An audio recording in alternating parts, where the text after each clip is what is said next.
हमारे चैनल को सब्सक्राइब करें और बेल आइकन दबाएं।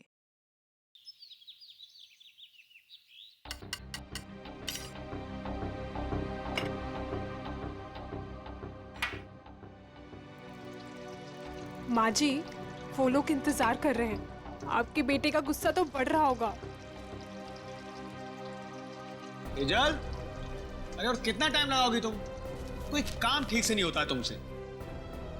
देखिए ना माँ जी, मेरे तो हाथ पांव फूल रहे हैं। तुम घबराओ मत, मैं हूं ना।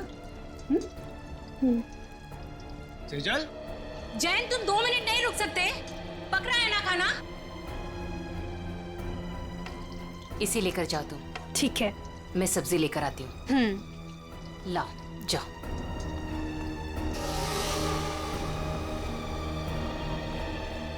थैंक गॉड, आज खाना तो ठीक वक्त पर आ गया।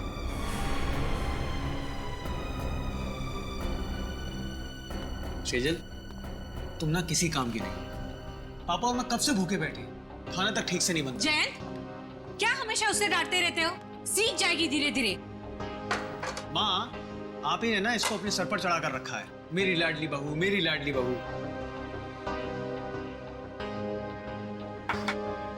घबराओ मत, मैं हूं ना।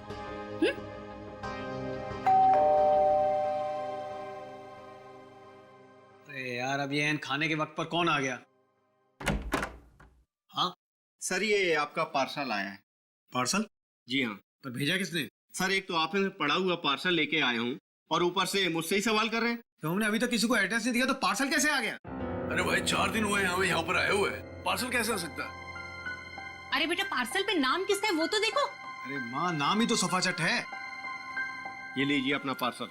चाहे आप इसे रखिए, चाहे इसे फेंक दीजिए, आपकी मर्जी। और ये लीजिए, यहाँ पर साइन कर दीजिए। पापा, इसके अंदर तो कुछ अजीब सी चीज है।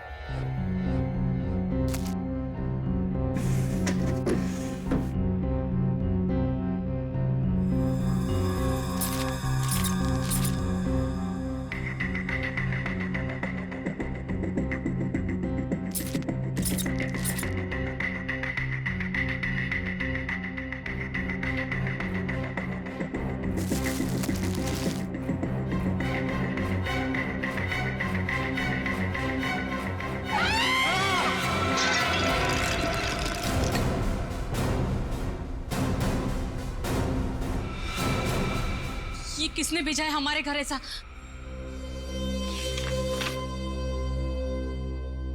चिट्ठी? आपको ये चिट्ठी इसलिए लिख रही हूँ कि आपको बता सकूं कि आप कितने बड़े जल्लाद हैं। आपको जला देना चाहिए, गोली मार देनी चाहिए और नरक में सड़ाना चाहिए। जो आप मुझसे करवा रहे हैं वो गलत है। मैंने कर जरूर दिया है और आपको इस चिट्ठी के साथ भेज रही हूं।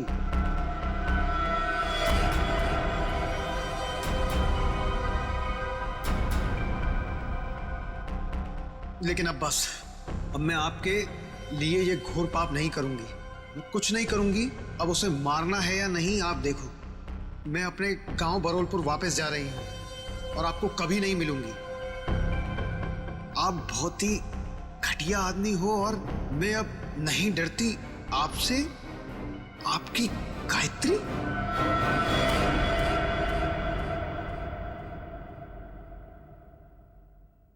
कौन है ये गायत्री? हाँ? देखो सेजल, मेरे ऊपर ये कोई गलत इल्जाम है। मैं नहीं जानता ये गायत्री कौन है। मेरे होते हुए कौन तुम्हारी गायत्री? और ये तोहफा दिया है तुम्हारी गायत्री ने तुम्हें? हाँ?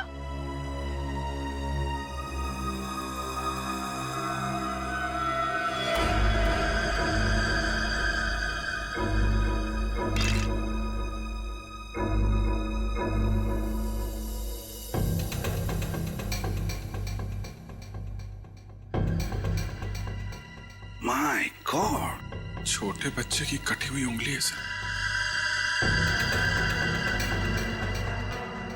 फॉर्मल्डिहाइड में रखी है, लगता है 5-6 दिन पुरानी होगी सर। उंगली काट के भेजा है, मतलब ब्लैकमेलिंग किडनैपिंग का केस लग रहा है सर।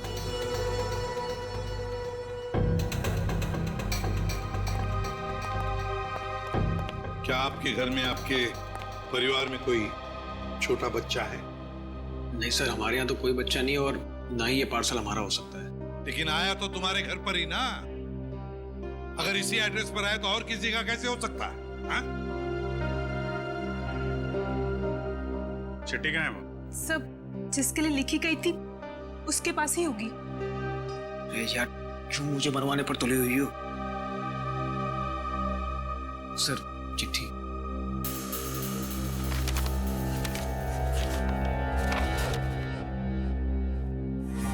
आपको चिट्ठी इसलिए लिख रहे हैं कि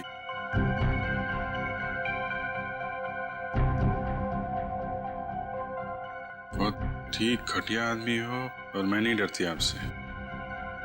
आपकी गायत्री।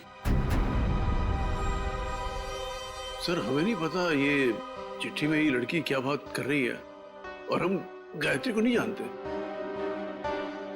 सर, जिसे ये पार्सल मिलने वाला था उसका नाम तो लिखा था, मगर अब इसे पढ़ पाना बड़ा मुश्किल है। अच्छा, हाँ ठीक है, पता तो लगा ही लेंगे। लेकिन इस गायत्री ने एक छोटे बच्चे की उंगली काट कर यहां भेजी है आपके पास, और तुम लोग कह रहे हो कि तुम्हें कुछ पता नहीं ये गायत्री कौन है? तो क्या उसके सपने में आया ये आप लोगों का एड्रेस? मैं आपसे कह रही थी ना, ये घर मत खरीदो मत खरीदो, देखा भी क्या हुआ। तो क्या आप लोगों ने ये घर खरीदा है? कब खरीदा? सर, हम तो 4 दिन पहले ही यहाँ पर शिफ्ट हुए हैं। सर, कहीं ये पार्सल पहले वाले के लिए तो नहीं? कौन रहता था यहाँ पे? मेरा नाम धनराज है। 30 लाख तो क्या, तुम्हारे इस निकम्मे बेकार पति को मैं 30 फूटी कौड़ियां भी दे दूं। अब पापा क्या क्या बोले जा रहे हो? आप सोच भी रहे हो? सोहन इस घर के दामाद है, मेरे पति है। जैसे कि हीरा ढूंढ के लाई। एक तो मेरी मर्जी के बगैर शादी की, ऊपर से ये घर जवाई लाके बिठा दिया यहाँ पर। बस पापा, अब आप शांत हो जाइए, मत लेके इनके मुंह। वैसे भी आपका ब्लड प्रेशर बढ़ा हुआ है। और मोनिका, तुम दोनों भी जाओ यहां से। अब क्या हम अंदर आ सकते हैं? जी आप लोग? हम लोग सीआईडी से हैं। सीआईडी? जी हाँ। कहिए। आपका जो पुराना घर है जिसे आपने मिस्टर जयंत को भेजा है, वहां पे एक पार्सल आया है, उसके बारे में कुछ पूछताछ करनी है। हे भगवान! उंगली।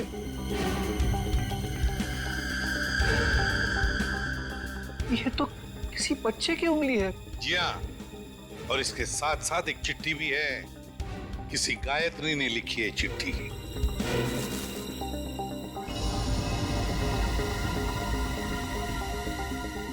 कौन है ये गायत्री? सर, हमारे तो पूरे खानदान में कोई दूर दूर तक गायत्री नहीं है। सर, हमारे परिवार में कोई बच्चा नहीं है जिसकी ये उंगली है। बिना जान पहचान के कोई यूं ही ऐसी चिट्ठी भेज देगा क्या? चल, कोई बात नहीं, हम पता लगा लेंगे कि गायत्री ने चिट्ठी लिखी किसको और ये बच्चा है कौन। यार, कब तक इसका पहरा देते रहेंगे? जब तक बॉस पैसा देता रहेगा तब तक।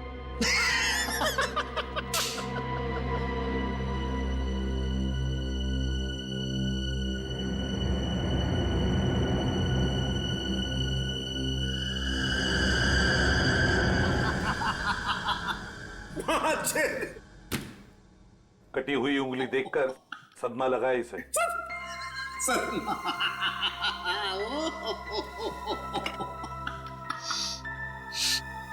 नहीं सर, इसमें कोई लाफिंग गैस नहीं है।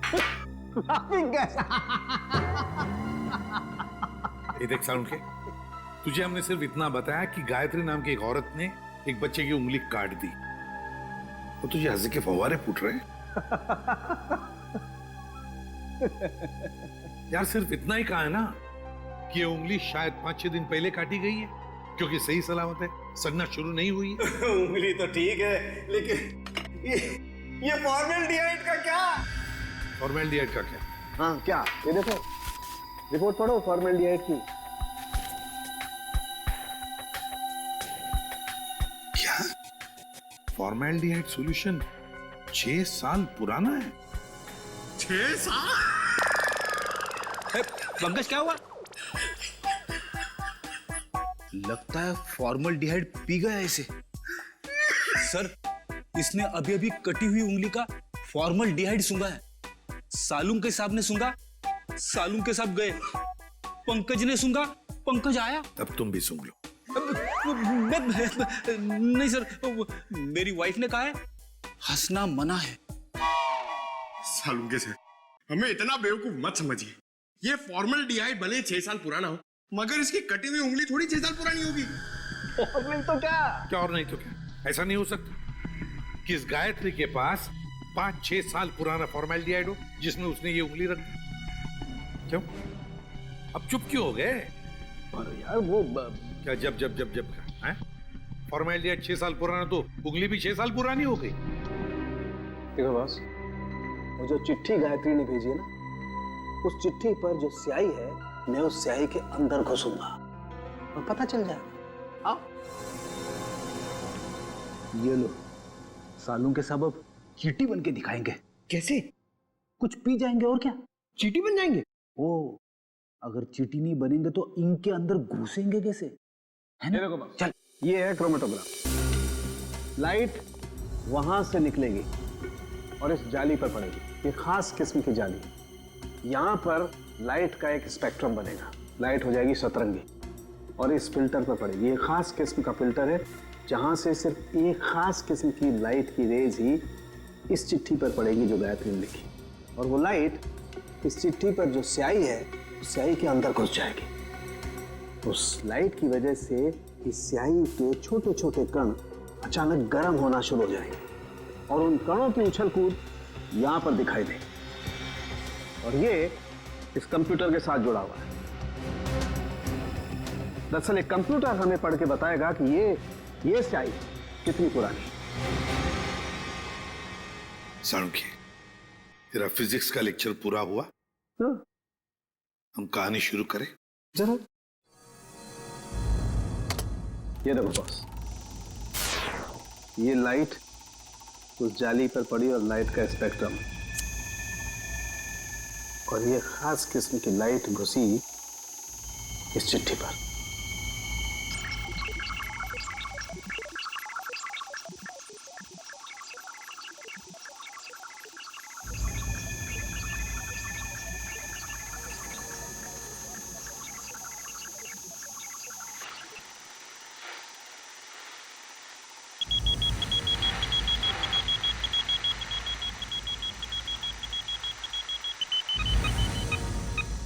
साल बस गायत्री ने चिट्ठी 6 साल पहले भेजी।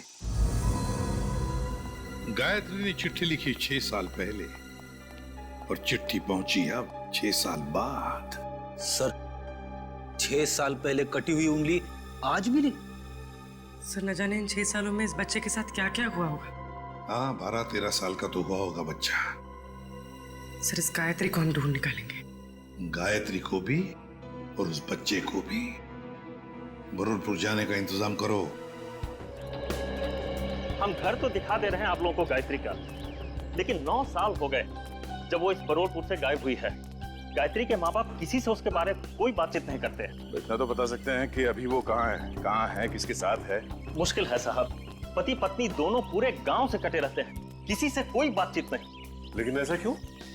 पता नहीं, हम तो उनके दरवाजे पर जाएंगे नहीं, और हमको नहीं लगता है कि आप लोगों के लिए वो दरवाजा भी खोलेंगे। टेलीग्राम किसने भेजा टेलीग्राम? गायत्री ने भेजा टेलीग्राम। गायत्री ने? सरिता रुक, सुन।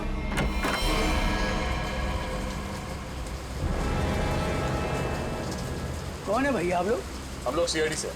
सीआईडी से? और आपकी बेटी गायत्री को ढूंढते ढूंढते मुंबई से यहाँ आए। मुंबई से? पर गायत्री तो मुंबई में ही है, वो आपको वहाँ नहीं मिली? उसके इस चिट्ठी के हिसाब से तो 6 साल पहले आपकी बेटी गायत्री को यहाँ बुरलपुर में 6 साल पहले आना चाहिए था। जब लेटर लिखा था तो आई क्यों नहीं अभी तक?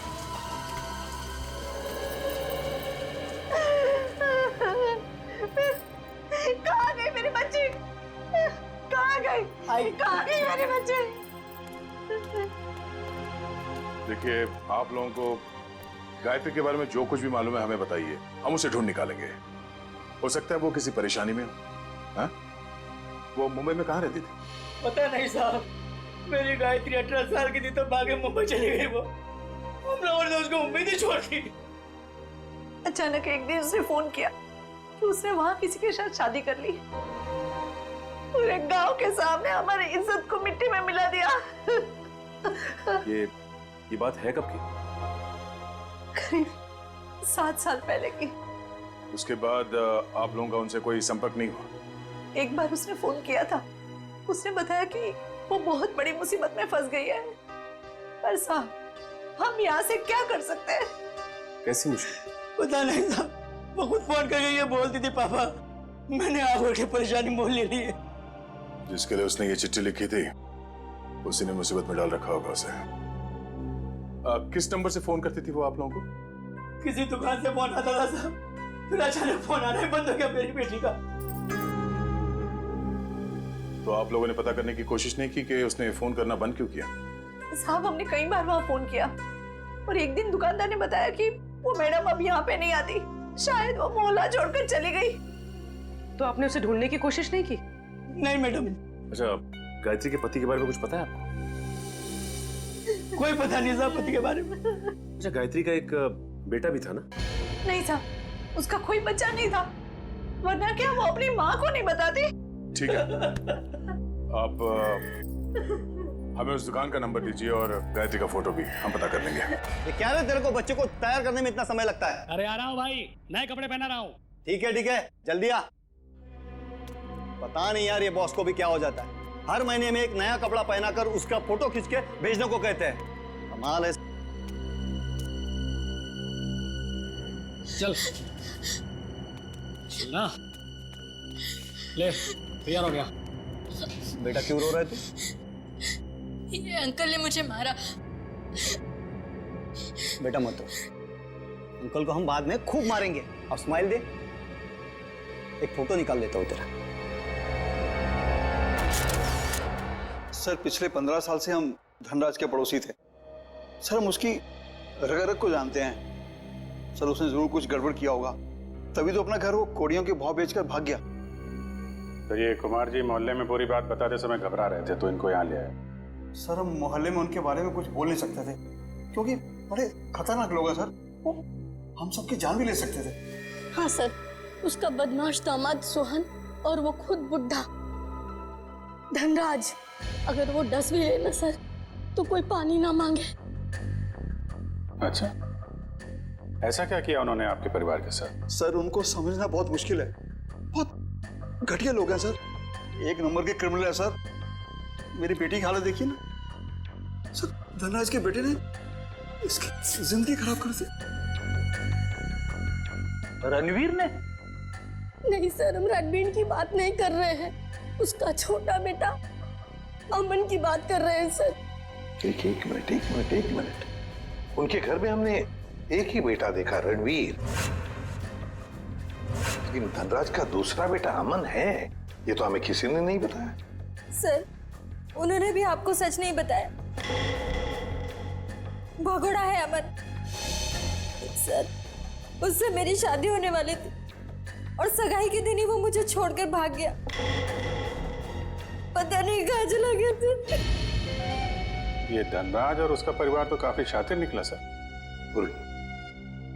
गायत्री का फोटो दिखाओ इन्हें। सर, इसे कभी देखा उनके परिवार में? ये गायत्री? नहीं, कभी नहीं देखा। अच्छा, कोई बच्चा भी था उनके परिवार में? नहीं सर, कभी कोई बच्चा नहीं देखा। अभिजीत, ये अमन वाली बात मुझे गड़बड़ लगती है। क्या उस अमन के बारे में और कुछ बता सकती हो तुम? हाँ सर, अमन और उसके पापा की बिल्कुल नहीं बनती थी, इसलिए वो एक गोरेगांव के रेस्टोरेंट में काम करता था, फिर पता नहीं अचानक कहाँ गायब हो गया। अभिजीत, तो गोरेगांव में जाकर पता लगाओ किस होटल में ये अमन काम करता था। ये तो बहन जी हैं। बहन जी? हाँ साहब, सीधी सादी सी थी, हमेशा दुखी दुखी रहती थी, तो मैं इन्हें बहन जी कहता था। करीब 5-6 साल हुए हैं, अब मेरी दुकान पे नहीं आती हैं। आप बता सकते हैं कि वो इतना दुखी क्यों रहते थे? मैडम मुझे नहीं मालूम, ये तो उनके पति ही बता सकते हैं। आप उनके पति को जानते थे? नहीं साहब, उनके पति को तो कभी देखा नहीं, लेकिन अक्सर हर दूसरे दिन बहन जी मेरी दुकान पर अकेली ही आती थी। यहाँ से अपने गांव फोन करती थी, अपनी जरूरत का सामान लेती थी और चली जाती थी। उसके साथ कोई बच्चा भी आता था 5-6 साल का? नहीं साहब, मैंने कभी कोई बच्चा नहीं देखा इनके साथ। अच्छा, ये बहन जी रहती कहाँ पर थी? साहब अगर मुझे इनके घर का पता मालूम होता तो मैं अपने उधार के 2500 रुपए वसूल नहीं कर लेता इनसे। सर अगर ये गायत्री हर दूसरे दिन यहाँ फोन करने आती थी तो इसका मतलब तो यही है ना कि कहीं आसपास ही रहती होगी। इतनी वाहियात फिल्म थी ना कि मैं तो पूरी पिक्चर में ही सोता रहा। क्या बात कर? तो और क्या, इतनी बकवास पिक्चर? अरे एकदम बकवास। अरे समझ सुनो, आप करना जरा ये फोटो देखिए, आप लोग इस औरत को पहचानते हैं? भाई साहब आप किसी और से जाके पूछ लीजिए ना, आप देख नहीं रहे हम लोग बातचीत कर रहे हैं। अरे भाई साहब 1 मिनट फोटो देख लोगे तो क्या जाएगा आपका? क्यों भाई, जबरदस्ती है बताना। आप जबरदस्ती समझो या फिर मजबूरी, जरा ये फोटो देख के पहचानिए। हम लोग सीआईडी से। जी हाँ, सीआईडी से। अब देखिए और बताइए। ये औरत, ये तो वही है ना सर, इसकी वजह से मेरे को बहुत मार पड़ी है सर। मैं इसके बारे में आपको कुछ भी नहीं बता सकता। मैं तो जा रहा हूँ भाई, मैं जा रहा हूँ। अरे सुनो भाई साहब। अरे नहीं भाई, अरे रुको। अरे नहीं गायत्री को आप लोग ढूंढ रहे हैं। मगर इसमें हंसने वाली कौन सी बात है? अरे मैडम, गायत्री के बारे में हर आदमी कुछ न कुछ नई बात बताएगा आपको। मतलब? अरे साहब उसको समझना बहुत मुश्किल था। गुंडे उसकी देखभाल करते थे, और तो और साहब उसको कोई आंख उठाकर नहीं देख सकता था, न ही उससे बात कर सकता था। वो रहती कहाँ थी? अभी तो कोई उसके घर में नहीं रहता, पिछले 6 साल से खाली पड़ा है। पता नहीं वो लोग कहाँ चले गए। कोई नहीं, हम देख लेंगे। ये बताओ कि उसका घर कहाँ है? वो रहा गायत्री का घर।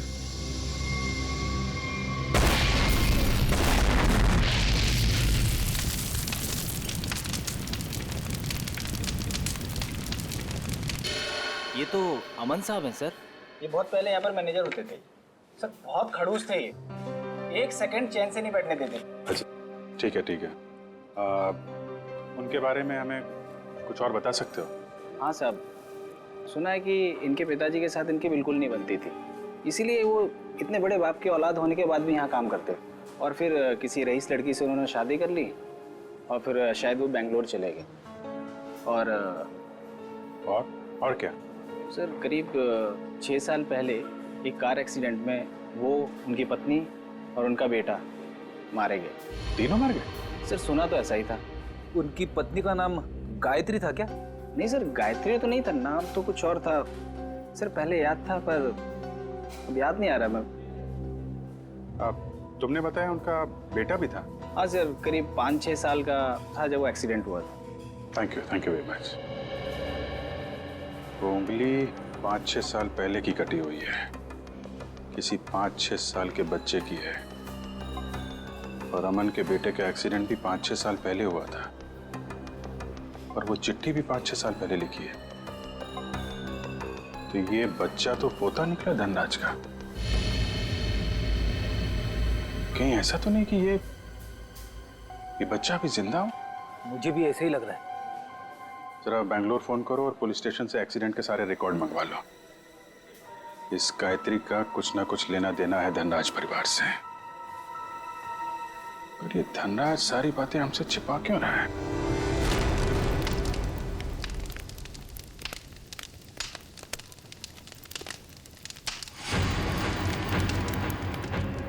क्या टाइमिंग थे? हम लोग यहाँ गायत्री के घर पहुंचने ही वाले थे कि किसी ने यहाँ पे बॉम्ब ब्लास्ट कर दिया। सर ये ठंडे बस्ते में पड़ा हुआ मामला नहीं लगता है। लगता है बच्चा अभी भी जिंदा है और ये मुझे हम पे नजर रखे हुए था, इसीलिए उसे पता लग गया कि हम गायत्री के बारे में पूछताछ कर रहे हैं। हाँ, मगर ऐसी क्या चीज थी यहाँ जो मुजरिम चाहता था कि हमारे हाथ न लगे? ये घर सालों से बंद पड़ा है, गायत्री यहाँ पे रहती भी नहीं है, फिर ये धमाका करने की क्या जरूरत थी? जरा देखो आसपास, देखो कोई सुराग मिलता है।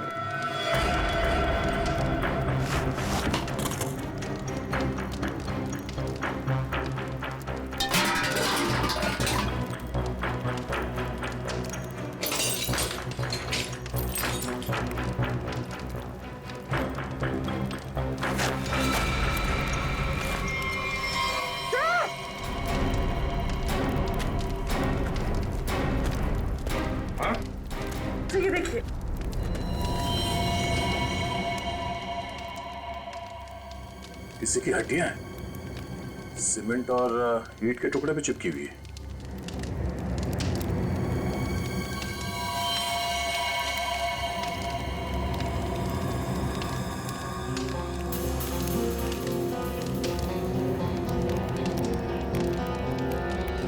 इतनी सारी हड्डियां, लगता है यहाँ पे किसी की लाश को गाड़ दिया गया था और उस कंकाल को नष्ट करने के लिए ब्लास्ट किया गया है। तो मतलब मुझे नहीं चाहता था कि कंकाल हमारे हाथ लगे। एक काम करो, ये जितनी भी हड्डियां सब उठा लो और लाश की खोपड़ी भी ढूंढो, यहीं कहीं होनी चाहिए आसपास।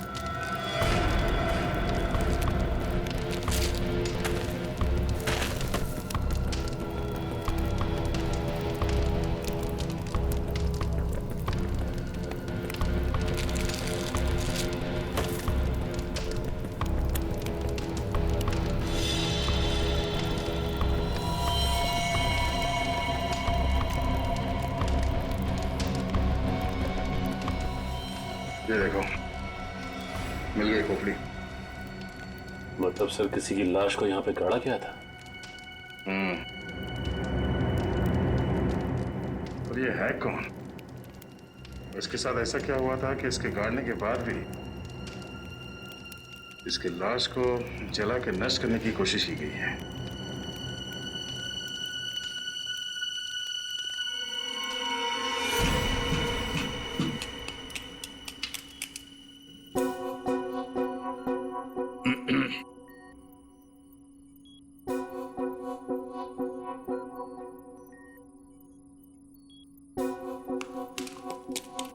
सालुंखे, तू एक ही हड्डी निकालते रहे ना, हम यहाँ खड़े खड़े भजन करते हैं। हाँ?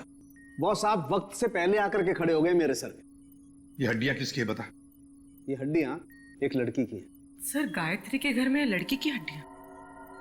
कहीं कहीं हड्डियां गायत्री की तो नहीं? पता नहीं गायत्री की हैं या नहीं है, ये तो तभी पता चलेगा जब हम इस खोपड़ी पर चेहरा बना लेंगे। हाँ, वैसे एक बात बताऊं, ये हड्डियां किसी 30 साल की उम्र की औरत की हड्डियां हैं, क्योंकि इन हड्डियों की डेंसिटी ज्यादा बदली नहीं है और औरतों में 30 साल के बाद ही बदलाव आता है। तो फिर डॉक्टर सालुंखे, क्या हम इस खोपड़ी पर चेहरा बनाना शुरू करें? क्यों नहीं?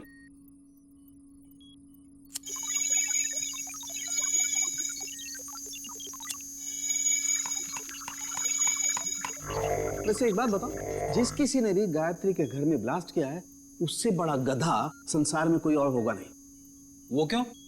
सिंपल सी बात है, अगर वो ब्लास्ट नहीं करता तो ये खोपड़ी बाहर नहीं आती, और अगर ये खोपड़ी बाहर नहीं आती बॉस, तो हम इस खोपड़ी पर चर्चा नहीं कर रहे होते।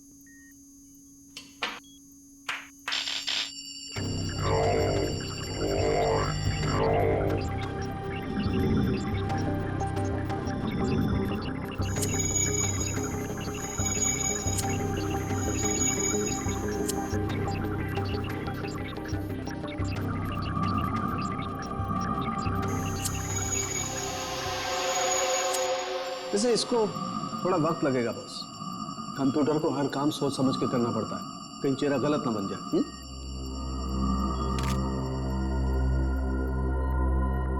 माय गॉड, ये क्या है? ये देखो बॉस, ये तो सोना है, गोल्ड।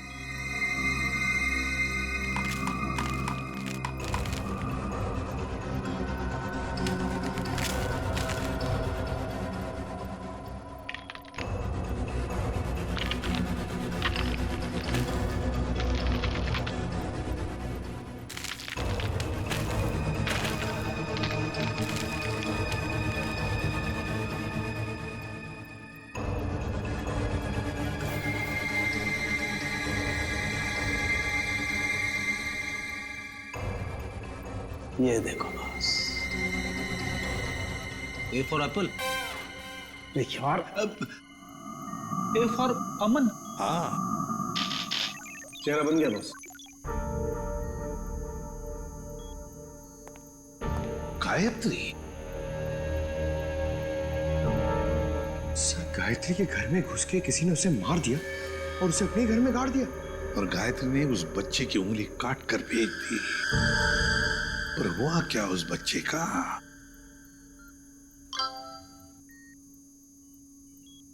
सर बैंगलोर पुलिस ने एक मेल भेजा है। लिखा है कि 6 साल पहले अमन अपनी वाइफ के साथ कहीं जा रहा था, कार पहाड़ से नीचे गिर गई और कार में आग लग गई। हाँ, मगर इस फोटो में बच्चा भी है। पर सर मेल में तो बच्चे का कोई जिक्र ही नहीं है। इसका एक ही मतलब हो सकता है कि बच्चा जिंदा है।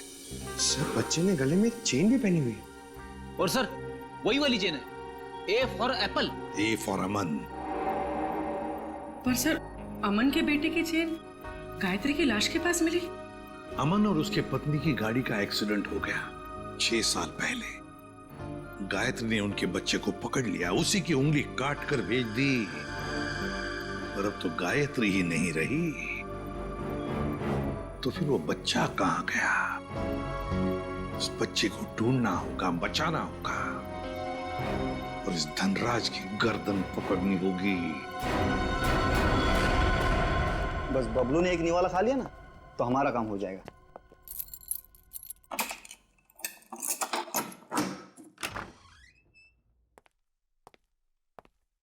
बबलू बेटा, ले बेटा खाना खा ले।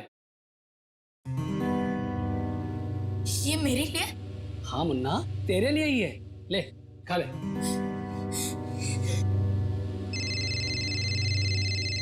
बॉस? हाँ बॉस। हाँ बस निकल ही रहे। हाँ बॉस, आपका काम हो गया बॉस। चल निकल।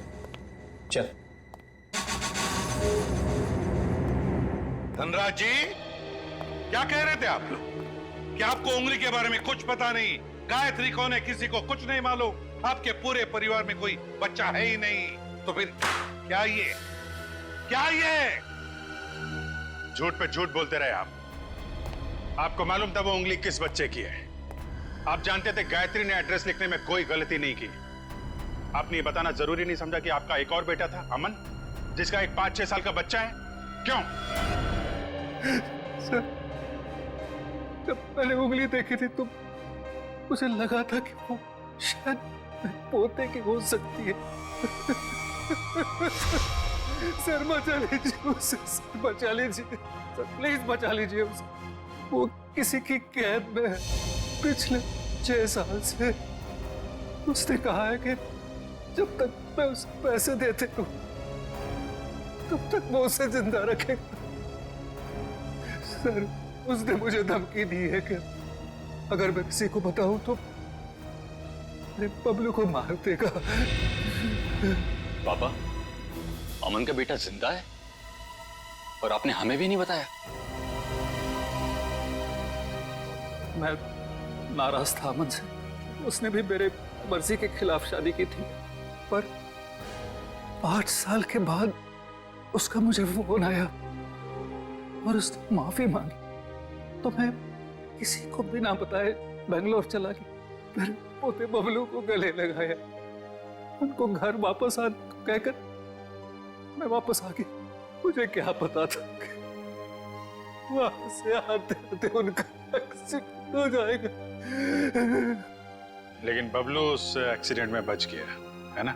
मुझे लगा था कि उन दोनों के साथ बबलू भी नहीं रहा, पर एक दिन किसी आदमी का मुझे फोन आया। उसने बबलू की आवाज मुझे फोन पर सुनवाई और कहा कि जब तक मैं उसे 10 लाख रुपया महीना देता रहूंगा तब तक बबलू जिंदा रहेगा। आपको ये कैसे लगता था कि उन्होंने बबलू को जिंदा रखा होगा? सर वो हर महीने मुझे बबलू के फोटोग्राफ्स भेजता रहा सर। 1 मिनट, ये लीजिए सर।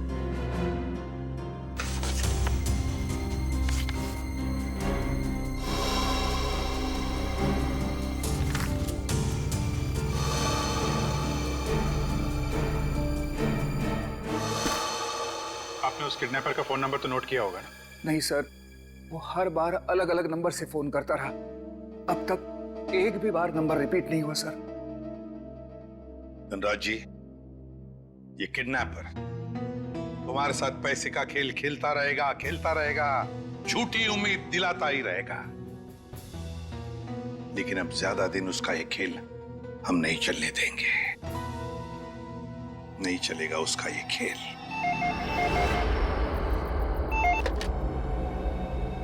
हेलो।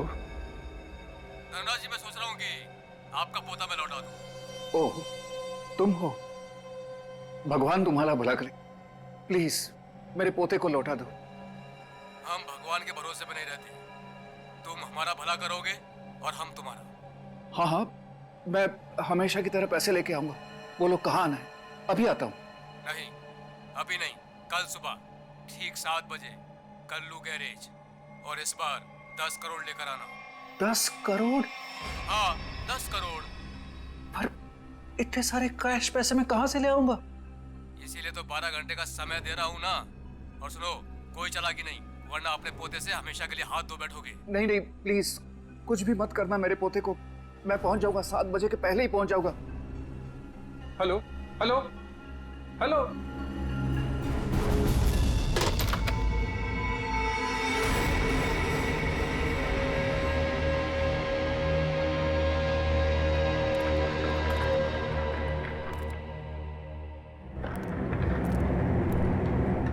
कल्लू गैरेज ही तो बोला था।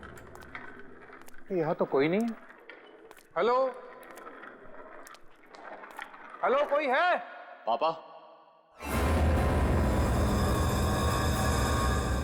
रणवीर, रणवीर तुम यहाँ क्यों आए? पापा, मैं आपको किडनैपर से अकेले मिलने कैसे आने देता? रणवीर, तुम्हें पता है उसने कहा था कि मैं अकेला ही यहाँ।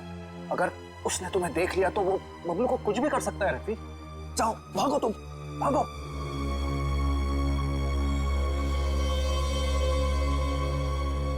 पापा, अगर मैं ही यहां से चला गया तो आपको आपके लाडले पोते से कौन मिलाने वाला है?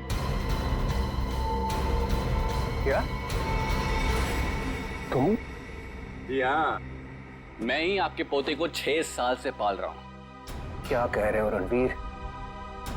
तुम ऐसे कैसे कर सकते हो? मैं तुम्हें... अरे अरे पापा, आराम से, शांति, नहीं तो ब्लड प्रेशर हाई हो जाएगा। आपका पोता बिल्कुल ठीक ठाक है। ले आओ रे।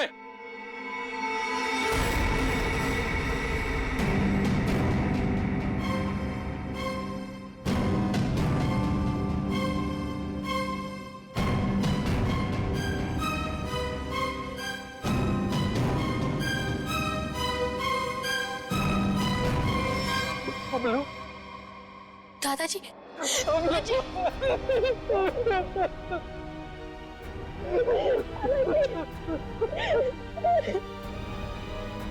मैं आ गया हूं। तुम्हें कोई कुछ नहीं करेगा। चलो घर चलते। अरे रुकिए पिताजी, रुकिए।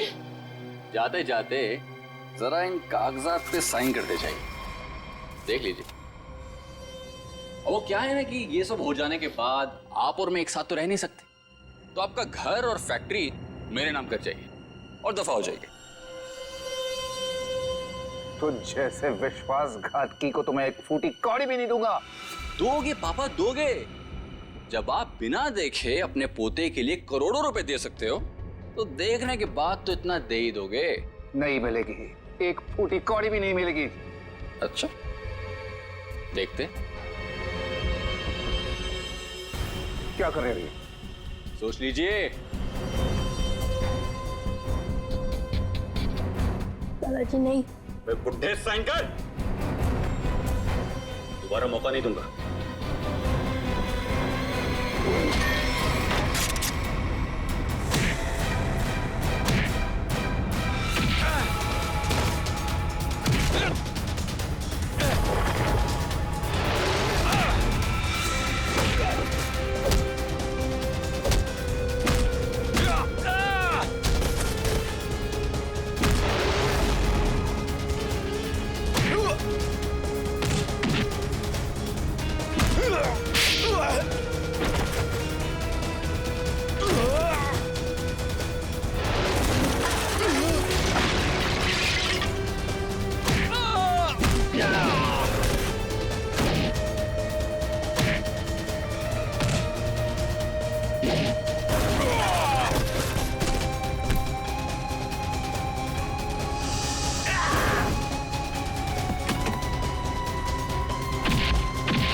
सोने का अंडा देने वाली मुर्गी का पेट काटने चले थे तुम।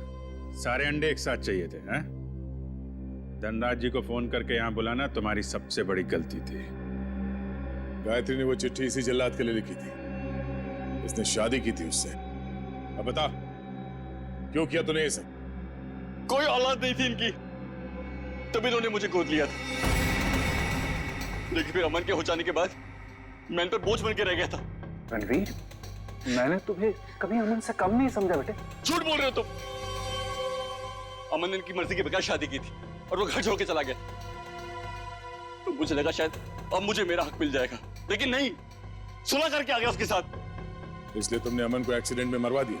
हाँ, लेकिन उस एक्सीडेंट में अमन का बेटा अंकित बच गया था। लेकिन मैंने सोचा कोई बात नहीं, इसी बच्चे के जरिए मैं इस पैसे के पुजारी से पैसा निकलवाता रहूंगा और एक दिन इनको कंगाल बना दूंगा। गायत्री तो तुम्हारी पत्नी थी, उसको क्यों मारा? सर, मुझे लगा वो अंकित को मेरे हिसाब से संभाल लेगी, लेकिन नहीं, उसे उस पर दया आने लगी। मेरे इतने दबाव देने के बाद ही उसने इसकी एक उंगली काटी थी और उसके बाद वो मुझे धमकाने लगी। कहती है कि अंकित को जल्दी से घर छोड़ दो वरना मेरा भांडा फोड़ देगी, मेरा, अपने पति का। इसलिए तुमने उसे भी मार के वहां घर में गाड़ दिया? हाँ, क्योंकि मैं नहीं चाहता कि मेरी तरफ आराम से आने वाले पैसों के बीच में कोई भी रुकावट बन जाए। रुकावट तो आनी ही थी रणवीर। जुर्म के रास्ते में रुकावट डालने और मुजरिम को उसके अंजाम तक पहुंचाने के लिए सीआईडी बनी है। 3-3 खून करने और बच्चे की किडनैपिंग के जुर्म में जेल की सलाखों के पीछे सड़ना होगा जब तक फांसी का ऑर्डर नहीं आता। For more updates, subscribe to our channel, click the show links and enjoy watching the videos.